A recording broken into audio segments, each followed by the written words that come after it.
Welcome to the Leader Impact Podcast. We are a community of leaders with a network in over 350 cities around the world, dedicated to optimizing our personal, professional, and spiritual lives to have impact. This show is where we have a chance to listen and engage with leaders who are living this out. We love talking with leaders, so if you have any questions, comments, or suggestions to make the show even better, please let us know. The best way to stay connected in Canada is through our newsletter at leaderimpact.ca or on social at LeaderImpact. And if you're listening from outside of Canada, check out our website at leaderimpact.com. I'm your host, Lisa Peters, and our guest today is David Finlayson.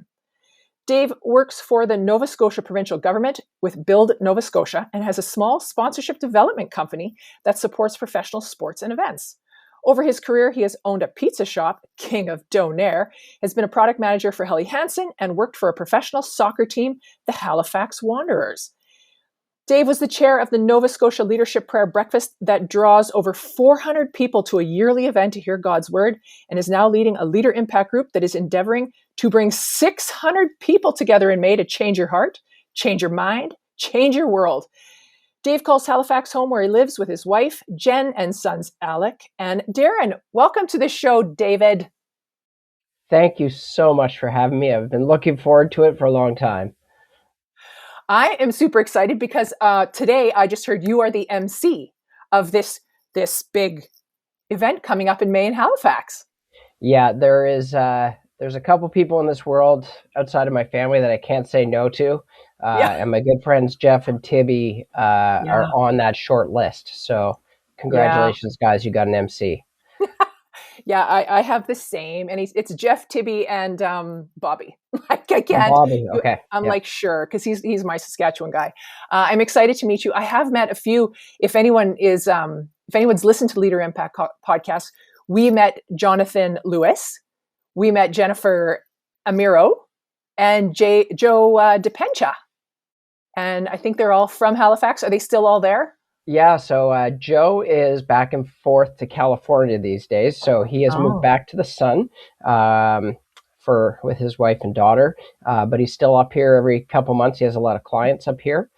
Jonathan Lewis, financial advisor to the Stars. So again, he's splitting his time between Halifax and South Carolina, Charleston.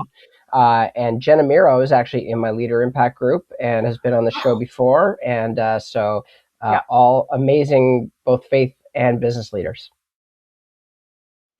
Yeah, some of my favorite podcasts, honestly. Like, I can say I clearly remember those. So if anyone's listening, I hope they can listen to those. So I'm excited to get to know you, and then ultimately I get to meet. So that is just a highlight of that. And that's why I love Leader Impact, is just meeting leaders around the world. So I'm excited. But here I want to hear a little bit more about your journey, your professional journey. So how you got to where you are today, because you've had a pretty, like, from pizza shops to sports teams to like, wow. And maybe if you have any pivotal moments.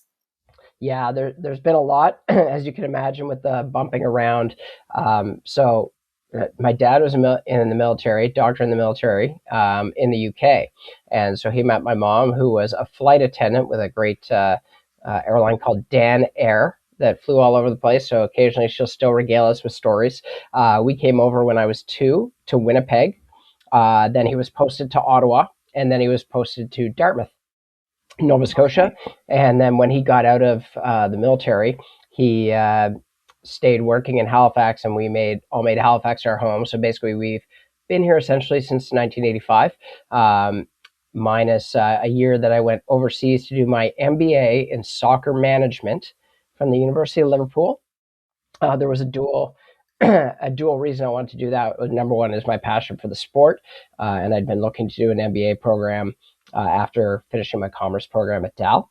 And a bunch of my family's over there, all on my mom's side. Okay. So I got to watch a lot of soccer.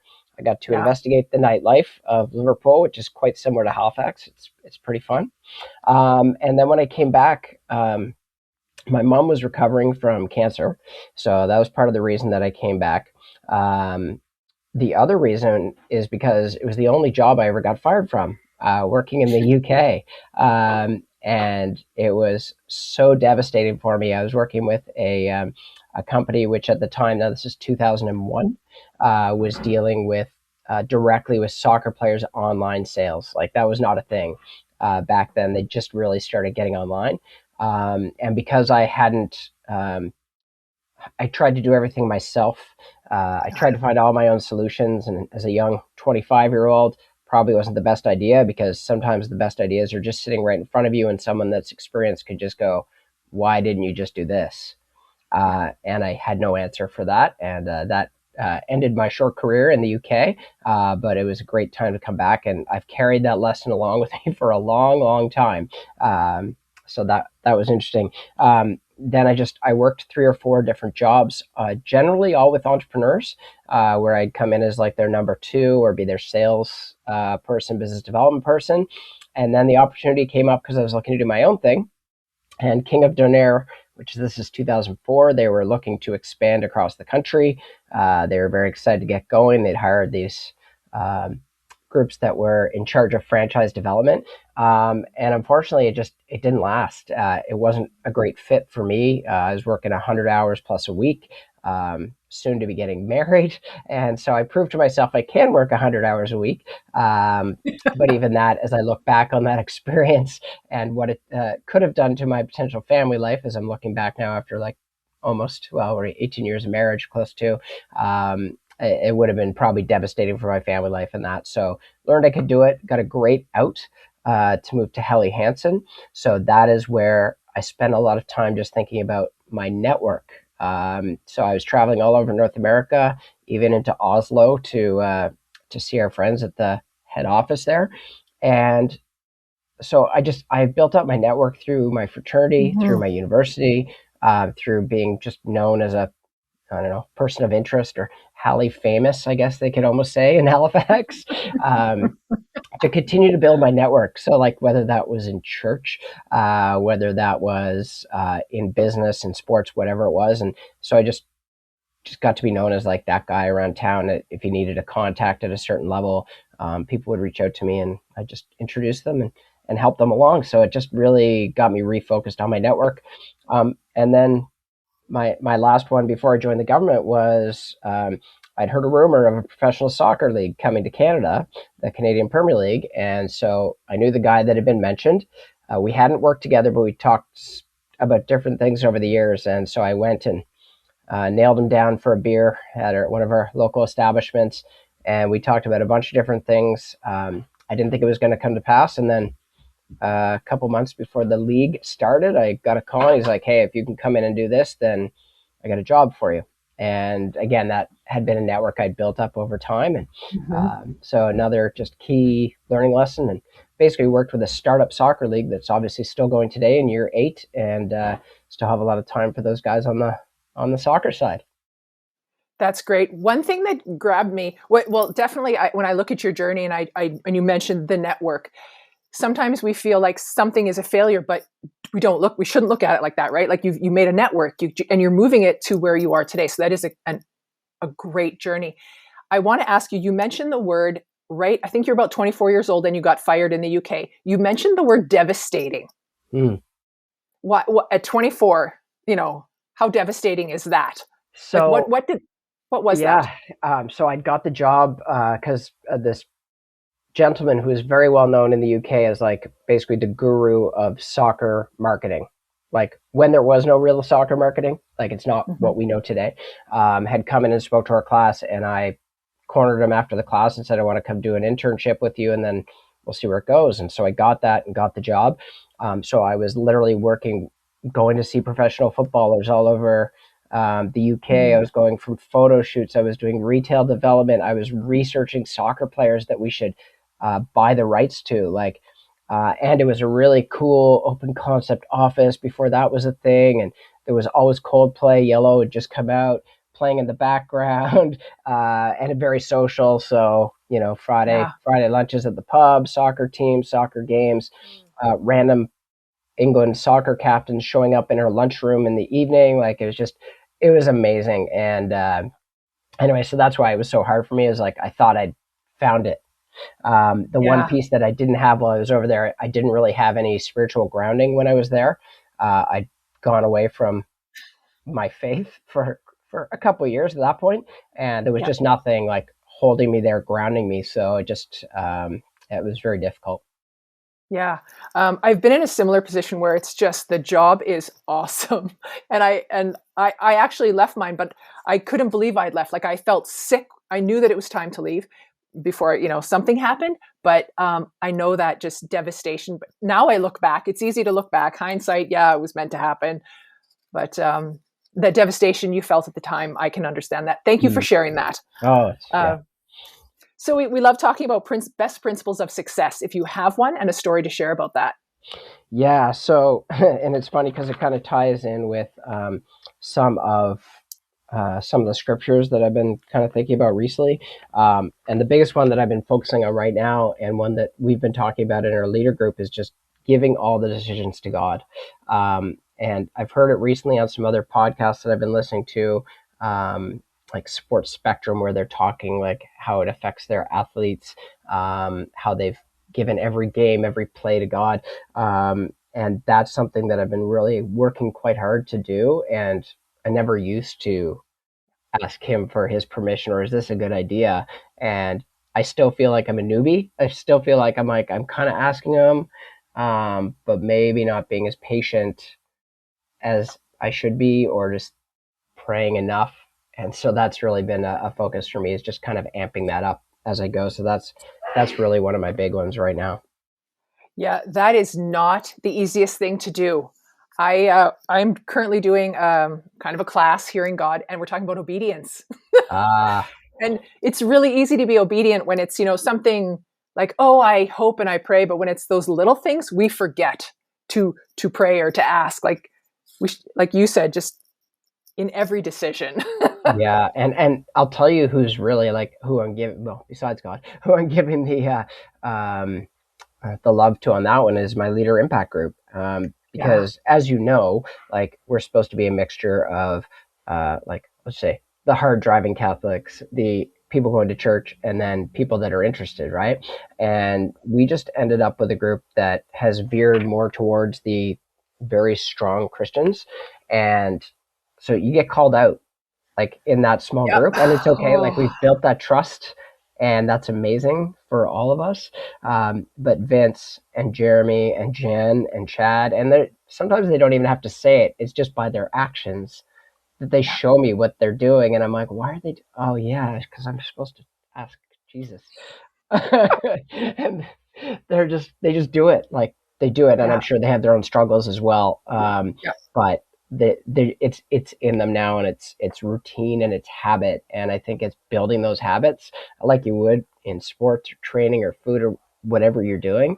And so it's taken me a long time to get to there. And I feel like that part of my faith is really starting to grab much better hold of my life. So it's great. Yeah. Oh, that's great. Then I'm excited for the next question about failures and mistakes, because I mean, just listening to you, we learn more from our failures than our successes. So if you could share something that you have maybe failed at or are failing, and that you're really learning from, a story.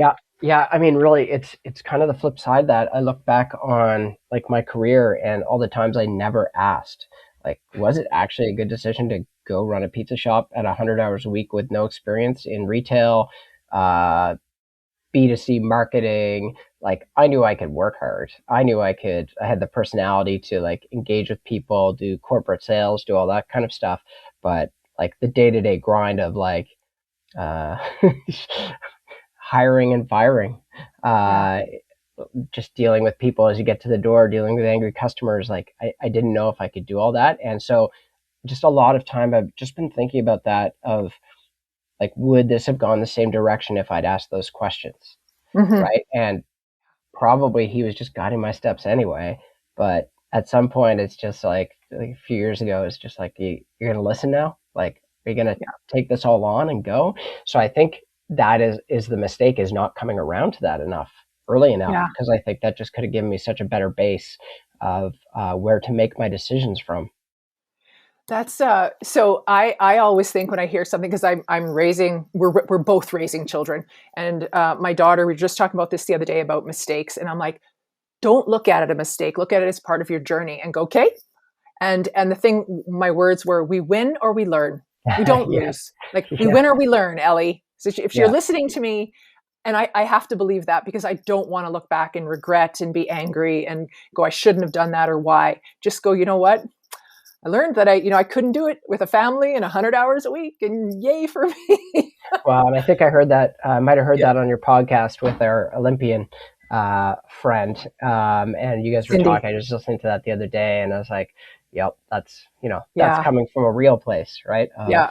That Yeah. win or go home. So win or learn. Perfect. Yeah.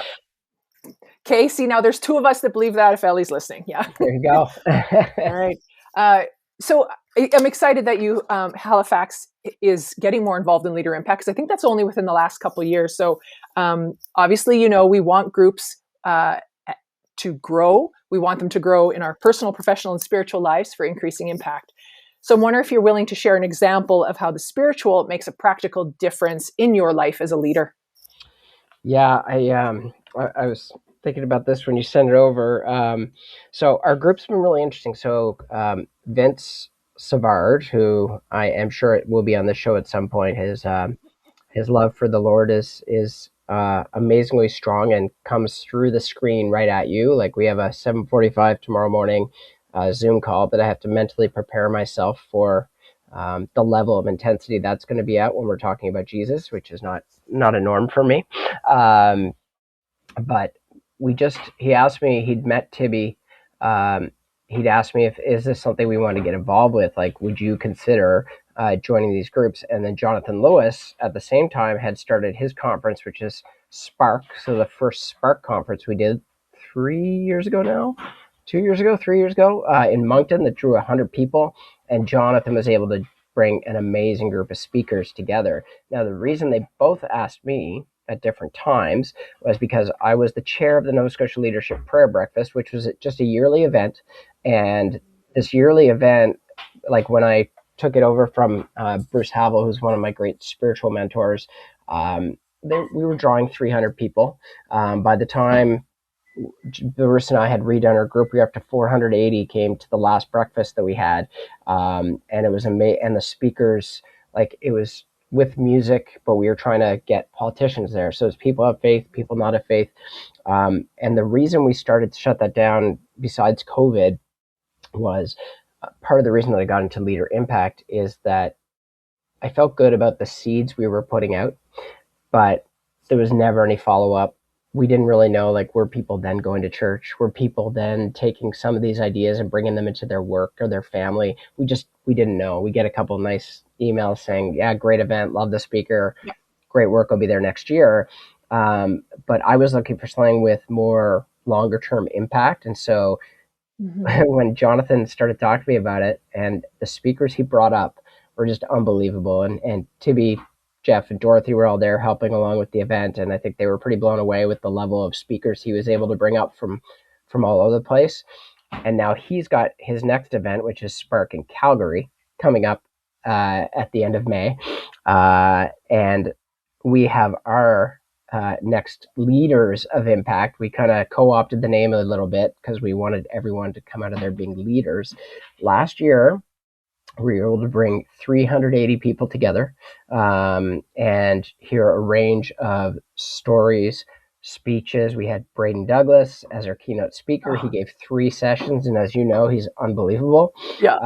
And still consider him a friend. Like, I love watching him on LinkedIn. I'm in his algorithm, so I feel like I keep that constant contact with him. Yeah. This year we moved the venue, and we're trying to get to 600 people to come out and have a whole day. A day of training, a day of faith. We're being a little more overt on the faith side this year versus last year. We were really trying to get a wide audience.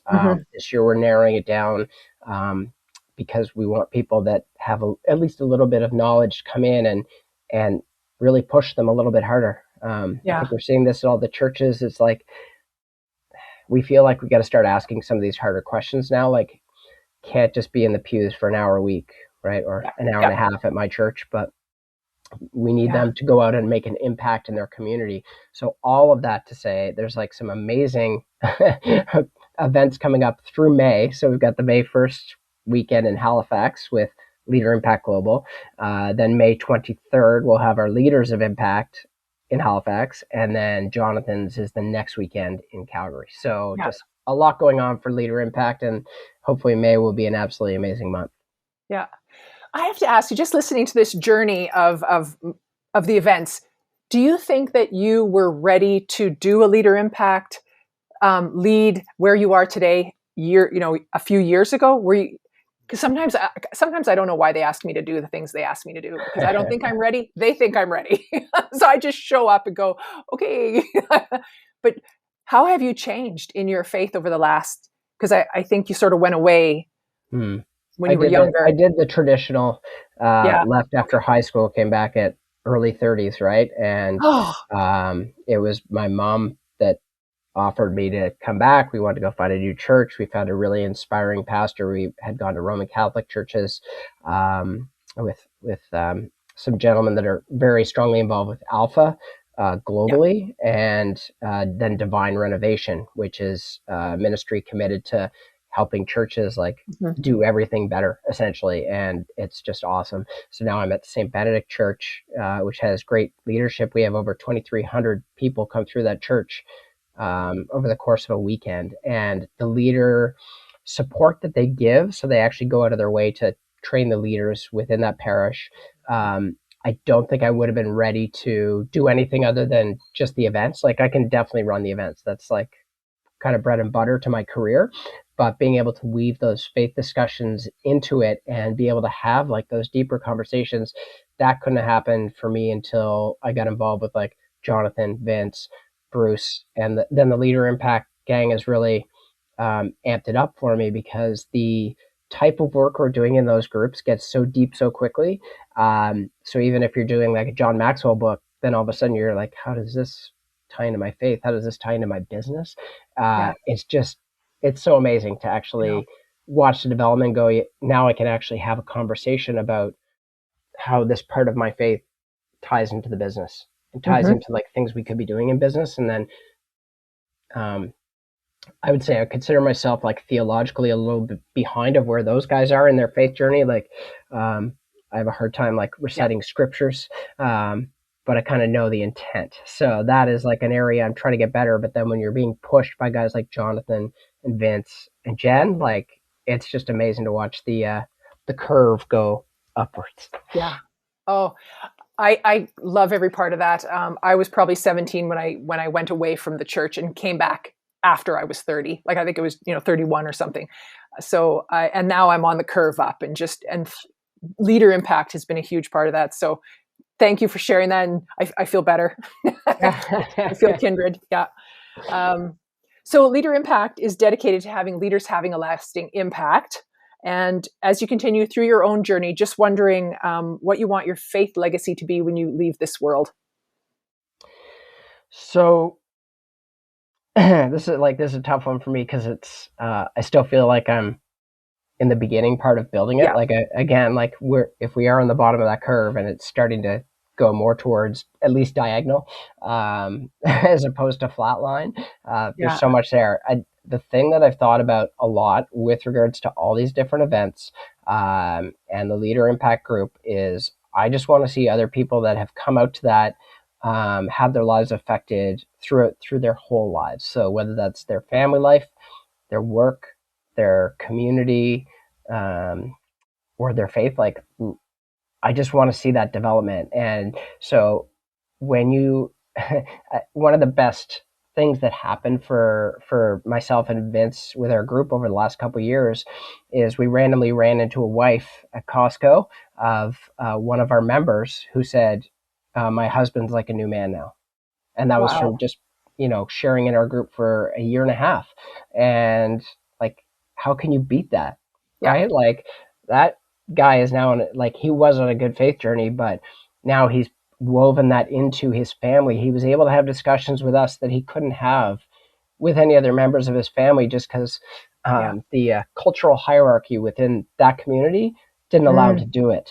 So he had to find another way to be able to be that strong leader within his family. And so Yeah. it just makes me so excited when I hear that. And I want to hear that from my kids.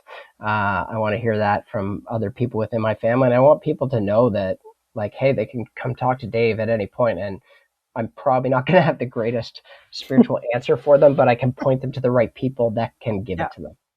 I just think, I'm 100%. I love everything about that. Listening to you, you're living it every day, in everything you do. And I think that's really important. And listening when other people tell you, that's just a thank you. It just, adds to your, I'm going to get better tomorrow. I'm going to be better every day. Well, so Lisa, not to interrupt you, but I've been listening to your podcast for a long time. And so you do underestimate how many people carry some of those little things.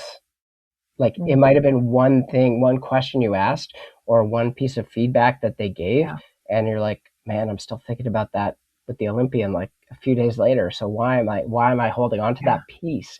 And so it's just, like when I heard, like I knew Jonathan, but then a couple things in their stories I hadn't heard before that you brought out. So like it has deepened our relationship as well for me to understand those pieces. So I just think like everyone can do like one small little part. Like I work in government. I don't go around. It's a bit tough to flaunt things, but I do wear my cross, and I do have we have one of these little signboards by our desk. So I have "Come on, you wanderers," spelled out, and then down the side it just says "Pray." Yeah. So I've had several conversations with people at my office that they come to me. I don't go to them, but if we can all be thinking about what we want our legacies to look like, why we're on this earth, right? We really got started from reading Rick Warren's book, Purpose Driven Life. That was part of I guess my reawakening, or awakening maybe for the first time to a deeper relationship with God. But just being able to recommend those resources to people that you can see are starting to have questions or things aren't great in their lives because they've never asked them, or they didn't know who to talk to, or they didn't have that person, or they're just no, religion isn't for me. Well, Jesus is. So just have to find a nice way to put it for them. So thank you for your work. Oh, thank you. Sometimes I show up every day because I learn. So if I can help one person, or if some comment takes, if it moves someone. So thank you for saying that. As I was thinking about books, I was thinking, have you read The 360 Leader by John Maxwell? I have read The 360 Leader. That was a while ago for me. Yep. Yeah. We finished that, I believe, a couple months ago, and they're still talking about it. It was a game changer for many women who are still so I'll probably read it again. It's in the library behind me. I will. That's amazing. Well, my final question for you is, what brings you the greatest joy? I had all these notes. I was do I go with the faith one? Do I go with actually watching a great soccer game and seeing that goal go in? And I don't to be honest, my life is so good right now. Everything's great with my family, my kids, my wife, my parents, everyone's still doing very well. So one of the things that I've been doing, and it's even recently, it's literally on the next page of my notes for this call, was my financial blessings. And I've got I don't know, you can see this gigantic list. It's I'm just holy cow, there's no way that all this stuff should happen to, what did I do to deserve that? So right now, a lot of my joy outside of my family and the kids that are eating shrimp right now is just thinking about all the blessings that I'm getting all the time, and all the incredible people that I'm getting to meet through LeaderImpact Church and work. And then just thinking about how I might be able to help them, affect them just a little bit, to maybe ask one question. Yeah. Oh man, life is good, Dave. Mm-hmm. I can't imagine. I'm listening to you and I think, oh, he got such a great attitude. And I'm sure when something crappy happens, you're like, oh, so let go, let God, but I think that's I feel like you've written all this down. It's your list of gratitude. I'm so happy for this. I'm so happy. Do you do a gratitude list? So it's on it has been on my to-do list, and it doesn't end up becoming a daily routine for me. I'm trying, but it's hard to just sit down and write all this stuff. But I find I'm thinking about it a lot more. Yeah, me too. I have my phone just goes off, a note, and it says, "Hey, what are what are you grateful for today? But it has to go off every 6 o'clock in the morning. So I actually remember to do it. And I don't write it down. I'm like, you know what? I'm happy for this. Yeah. So well, and the problem we're going to face now is that now it's been proven to have a like scientific impact on your life if you have this gratitude. So are people going to have it because of the gratitude, or because they're actually giving that thing to the Lord? So that's very interesting to think about as well. Yeah. Well, we'll start small, Dave. Just one page of notes. Yeah. Well, I am super excited to meet you at the Leader Impact Summit coming up May 1st to 3rd. And I just want to say, like, all you have to be is a member of Leader Impact. And oh, by the way, that's free. Yep. So we'd love to have you. If anyone wants to connect with you, they've just loved this last half hour, how can they find you, or what is the best way? Yeah, I'm a LinkedIn junkie. So just David Finlayson on LinkedIn. I work with Build Nova Scotia. You might be able to cross-check me with soccer stuff. I tend to post, if you're out here, I tend to post pretty much every job posting I see in the area to help people out that are looking for work. And then you also see like anything that is for the good of Nova Scotia or that ties in with Leader Impact come across my feed. So there you go. You're the guy. You're the connector. That's what I like to do. All right. Well, Dave, thank you for joining us, and I look forward to meeting you in May. Thank you so much, Lisa. All right. Well, if you're part of Leader Impact, you can always discuss or share this podcast with your group. And if you're not yet part of Leader Impact and would like to find out more and grow your leadership, find our podcast page on our website at leaderimpact.ca. You can also check out groups available in Canada at leaderimpact.ca, or if you're listening from anywhere else in the world, check out leaderimpact.com or get in touch with us by email, info@leaderimpact.ca, and we will connect you. And if you like this podcast, please leave us a comment, give us a rating or a review. This will help other global leaders find our podcast. Thank you for engaging with us. And remember, impact starts with you.